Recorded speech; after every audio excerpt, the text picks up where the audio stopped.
नमस्कार, मैं हूं गुमान सिंह। आप देख रहे हैं Navo academy. No cut paste, no copy paste, only teaching. Class 6 history का एक नया चैप्टर, व्यापारी, राजा और तीर्थ यात्री।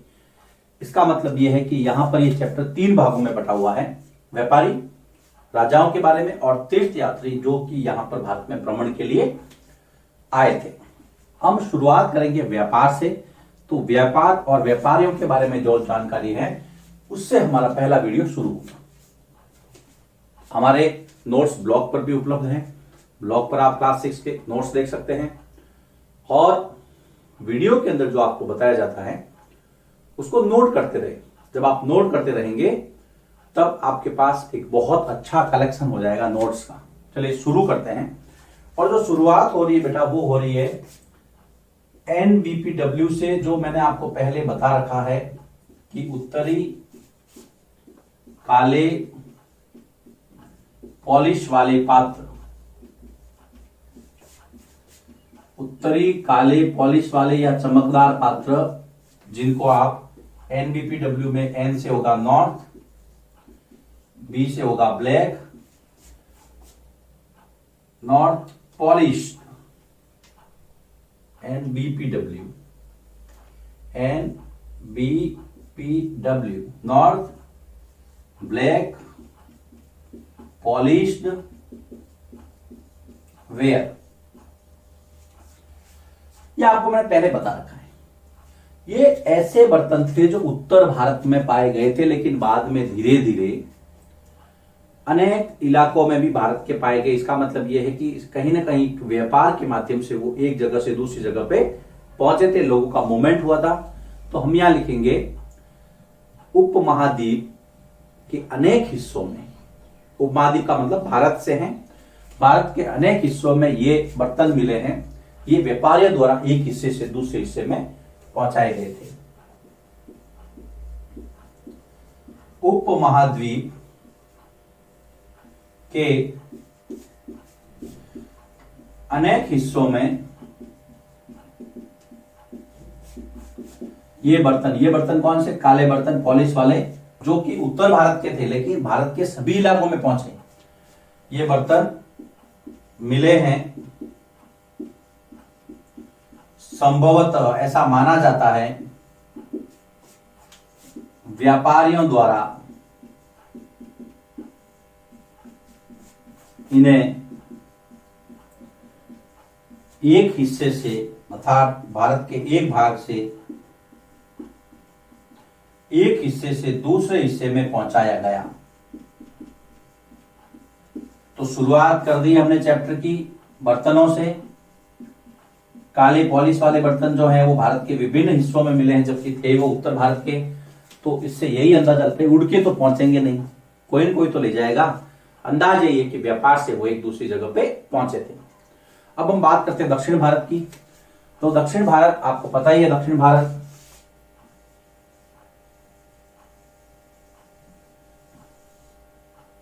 ये वाला जो पार्ट है बेटा, ये है आपका साउदर्न इंडिया, दक्षिण भारत।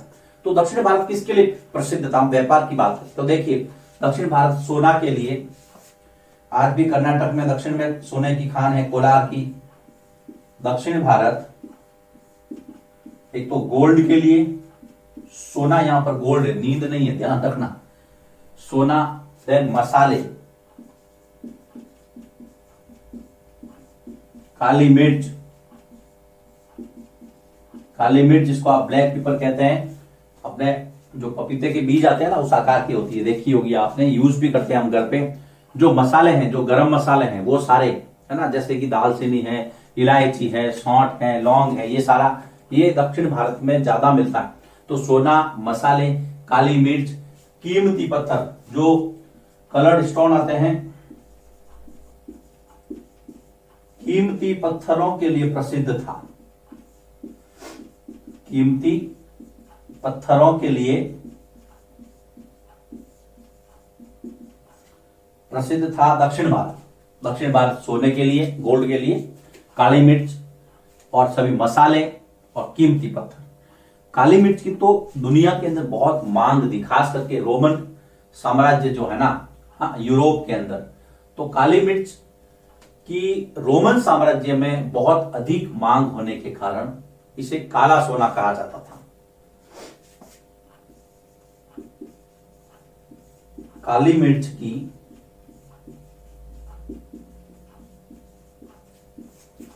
रोमन साम्राज्य में, याद रखना, रोमन साम्राज्य में अधिक मांग होने के कारण,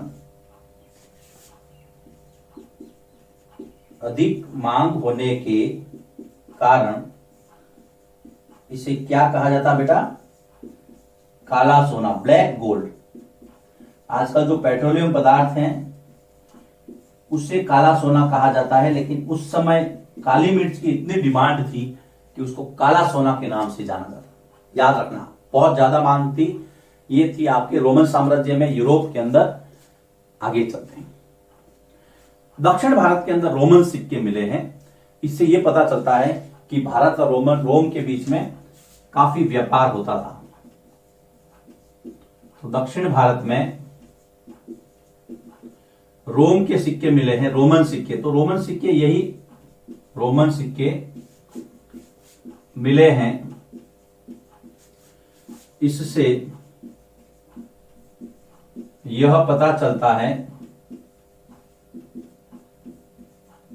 कि यहां से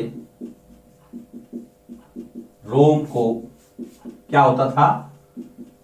व्यापार हो। भाई आज अगर अमेरिका की करेंसी भारत में मिलती है तो इसका मतलब यही है कि भारत और अमेरिका के बीच में व्यापार है, या फिर यहां का कोई आदमी वहां गया होगा, वहां काम किया होगा, उसको पैसे मिले होंगे, तभी तो वो लेके आया यहां पे।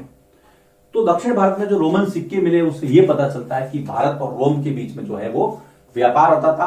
और ये बेटा सारा व्यापार जो होता था वो समुद्री रास्ते से होता था।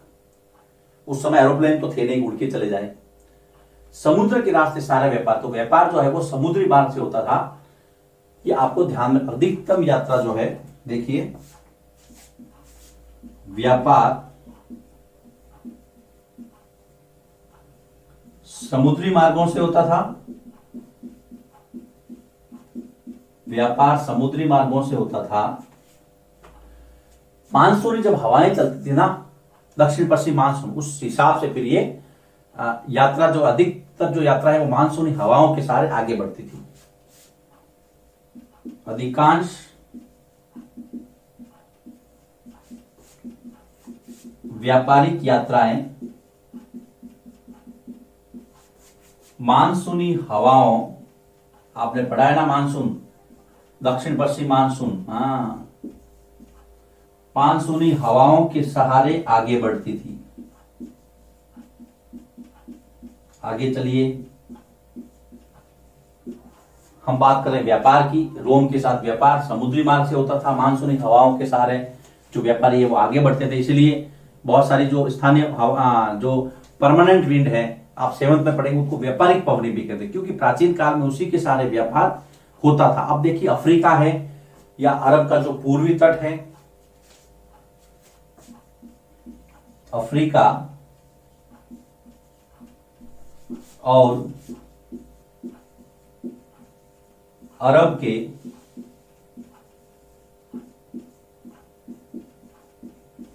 पूर्वी तट से, या आपने वर्ल्ड के मैप में बताया आपको, देखिए ये अफ्रीका है ना, ये भूमध्य सागर है, ये यहाँ पे लाल सागर है, ये यहाँ से अदन की खाड़ी से होते हुए है ना, फिर यहाँ पर आपको ये अरब कंट्रीज मिलेगी, और यहां से ये आपके ये इंडिया है, इस तरह से ये हिंद महासागर है।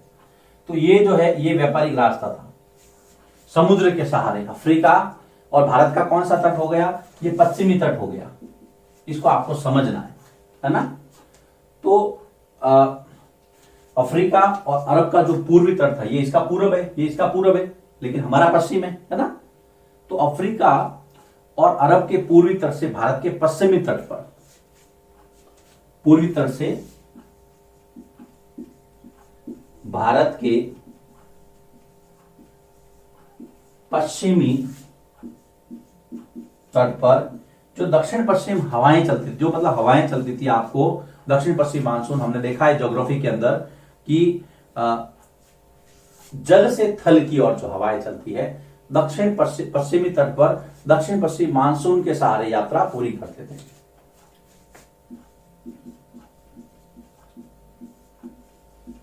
दक्षिण पश्चिम मानसून के सहारे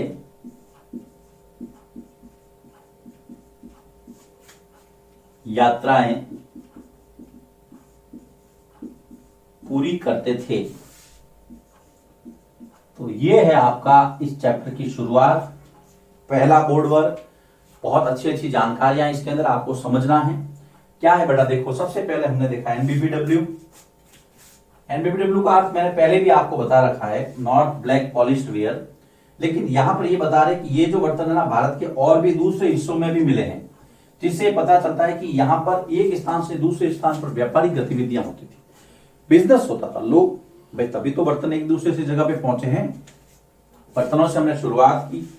उसके बाद में दक्षिण भारत में सोना, मसाले, काली मिर्च, कीमती पत्थर बहुत अच्छे और बहुत ज्यादा थे, प्रसिद्ध थे। और काली मिर्च की रोमन साम्राज्य में बहुत ज्यादा मांग थी, इसलिए इसको काला सोना कहा जाता था। ये बेटा इंपॉर्टेंट फैक्ट है, इसको लिखना। दक्षिण भारत में रोमन सिक्के भी मिले, इससे ये पता चलता है कि हमारे रोम के साथ हमारा व्यापार बहुत अच्छा था। ये व्यापार समुद्री मार्गों से होता था।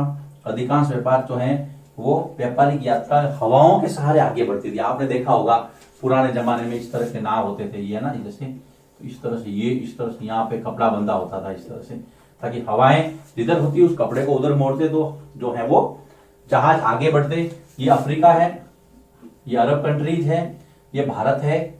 और यहाँ पर ये देखिए ये अरब सागर के सहारे यहाँ पर अदन की खाड़ी है। जब आप देखेंगे तो ये लाल सागर, ये भूमध्य सागर, और यहाँ पर है रोम। तो यहाँ से ये जो है समुद्री मार्ग से व्यापार होता था। आपके पास एटलस है तो एटलस में आप वर्ल्ड के मैप में समुद्री मार्ग देख सकते हैं। बहुत मजा आएगा आपको पढ़ने में। उसके बाद में हमारा जो व्यापार है अफ्रीका और अरब कंट्रीज के साथ पूर्वी तटों से, और भारत का जो पश्चिमी अरब सागर का तट है वहां से होता था, है ना। और ये मानसून के सहारे आगे बढ़ते थे। चलिए देखिए इसको, ये ही इस चैप्टर की शुरुआत। इसके बाद में हम नेक्स्ट टॉपिक पर चलते हैं। जो तटीय क्षेत्र हैं दक्षिण भारत के, जहां से व्यापार होता था, उनकी क्या स्थिति थी। नोट कीजिए इसको।